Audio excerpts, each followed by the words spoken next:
Right, let's go to San Francisco now and talk to Annie Gaus. She's senior editor at the San Francisco Standard and joins us now. Annie, what's the picture where you are? Yeah, well, we're now in week 3 of these severe rainstorms. Here in the San Francisco Bay Area, we had our first major rainstorm on New Year's Eve, and since then it's been pretty much relentless, save for some breaks here and there. But we had a bit of a respite this morning, and it felt like the whole city rushed out and tried to get their errands done and get some fresh air, and it started raining again. And just moving around San Francisco and here in the city, we're by no means, the hardest hit place in the state, but just moving around the city, it's common to see downed trees, pockets of flooding all over the city, especially in the low-lying areas, and just damage. This storm has tested our infrastructure in ways that I have certainly not seen in my lifetime. Have people in San Francisco been given any evacuation warnings or been told that may be needed? Not so much here in the city, but certainly in the region.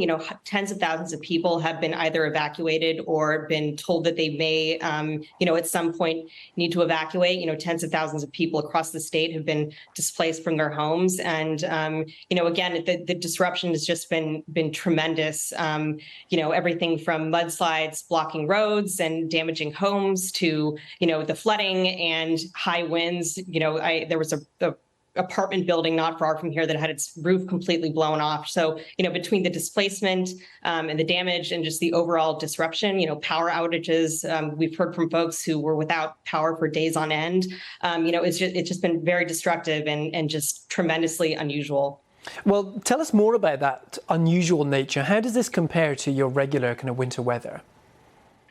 It's really nothing I've ever seen in my lifetime. I've lived in San Francisco all my life, and I cannot remember anything like this. I mean, we had thunder and lightning storms, hail, that may not sound that dramatic to some of your viewers, but it's highly, highly unusual, here in San Francisco. And to just have this prolonged, protracted type of heavy rainstorms is not something I've ever seen. It's not just been, these heavy rains, these atmospheric river rain events where it's just water, dumping all over the city, but we're having these severe winds.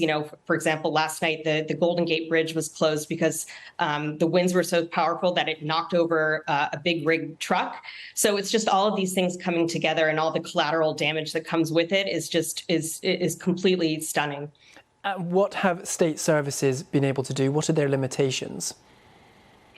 Oh my gosh. Yeah. Well, as I said, this storm pattern has tested, our infrastructure in ways large and small, everything from hundreds of mudslides closing roads to, in other parts of the state, we've seen levees breaking and causing, destruction in, the agriculture parts of the state. Emergency responders are obviously doing all they can and warning people, that they may need to evacuate, and organizing rescue efforts. Gavin Newsom declared an emergency and asked the White House for an enhanced emergency declaration, and that has been granted in 3 counties across the state. But yeah, we'll have to leave it there, unfortunately. Annie Gaus from the San Francisco Standard, thank you very much for joining us. Appreciate it.